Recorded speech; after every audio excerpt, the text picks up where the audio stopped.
They call me Mr. Poppy. That's the name I've gone by for years now, ever since I started my little corner of the internet for kids.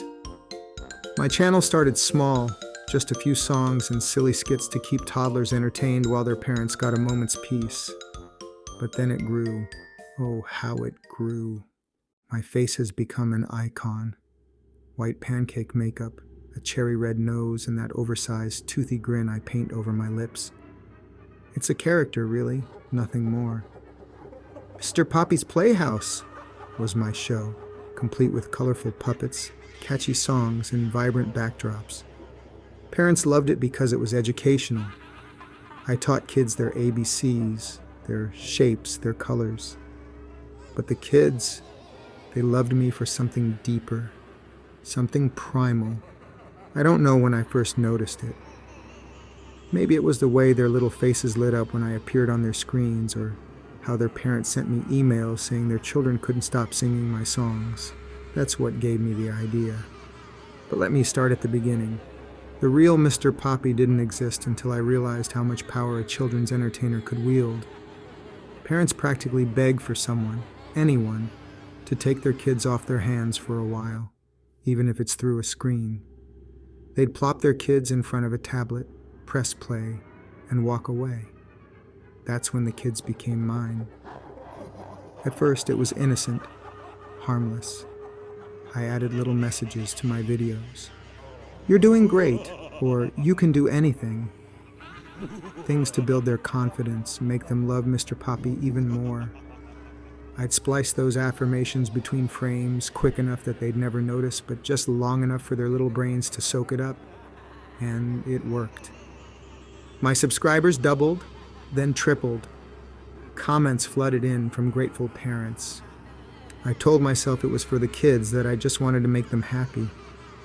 But deep down, I knew the truth. I wanted control. I wanted to know if I could reach deeper into their minds, if I could make them more than happy, if I could make them mine. It started small, subtle. A single frame of Mr. Poppy's face, but with the painted smile stretched impossibly wide. Too wide. I added that frame to an episode about counting to 10. No one noticed, at least not at first. But then the emails started trickling in. "Hi, Mr. Poppy. My daughter loves your videos, but she's been having these strange nightmares about teeth. She keeps saying she sees someone smiling at her in the dark. Any ideas?" I deleted the email. Then another one came. "My son won't stop crying. He says he doesn't want to watch your videos anymore. He used to love them. What happened?" That one I ignored too. Kids have overactive imaginations, I told myself. Besides, the videos were working. My subscriber count soared. My ad revenue rolled in. And then one day I saw the first reaction. It was a clip posted on another channel. A young mother documenting her toddler's behavior. The child sat cross-legged in front of the TV, staring at one of my episodes, completely still. The screen showed me Mr. Poppy, juggling colorful balls and laughing. But the child wasn't laughing. He wasn't singing along. He just sat there, his little mouth moving, repeating something over and over. The mother leaned in closer to catch the words. "Let him in. Let him in. Let him in." She thought he was reciting a line from one of my episodes. He wasn't. By the time I realized how deep I'd gone, it was too late to stop. The subliminal frames weren't just images anymore.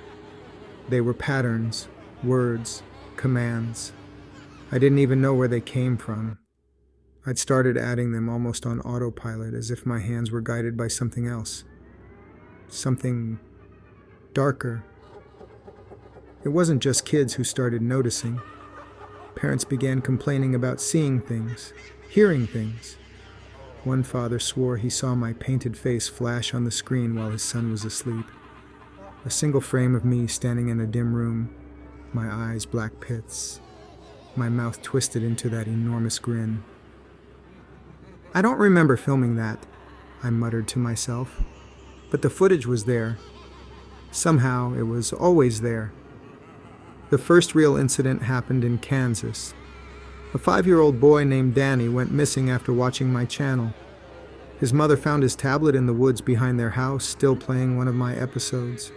She said the last thing he told her was, "I have to go meet Mr. Poppy. He's waiting for me." They never found him. Then there was Emily, a 4-year-old girl from New Jersey. Her parents said she started drawing pictures of me. Hundreds of them. Pages and pages of Mr. Poppy with his giant smile, always surrounded by shadows and little stick figures. "Who are they?" her mother asked, pointing to the figures. Emily just smiled. "They're the ones who whisper." By now, my inbox was flooded with desperate parents begging for answers. I stopped reading the messages. I stopped replying, but I couldn't stop making the videos. Something wouldn't let me. Every night, I'd sit at my computer staring at the editing software. My hands would move on their own, adding more frames, more whispers, more grins. It was like a fever, like I was possessed. I started seeing things in the footage, things I hadn't filmed. Shadows moving behind me, eyes glowing in the dark. A pale hand reaching out from the edges of the frame. "Who's there?" I'd whisper into the empty room, but no one ever answered. The worst part is the kids. They still love me. They still watch. No matter how dark or twisted the videos get, they keep coming back. Their parents try to stop them, but it doesn't matter. They find ways. They steal phones, sneak into rooms, watch me on library computers, and when they watch, they change. I've seen the footage. Security cameras catching toddlers standing in the middle of their rooms at night, staring at nothing. Their mouths move silently, their eyes blank, as if they're listening to someone who isn't there. And then they smile, wide and toothy, just like mine. I know I should stop, delete the channel, burn the costumes, but it won't let me. Every time I try to quit, I hear them, the whispers. They crawl through the walls, through the screen, through the dark. They tell me I'm doing important work, that I'm helping the children, that I'm building something beautiful. And maybe they're right. The kids who disappear, they're not lost. I know where they are. They're with me in the videos. Watch closely and you'll see them. Their little faces flickering in the background. Their voices hidden in the music. They're happy now. They belong to Mr. Poppy.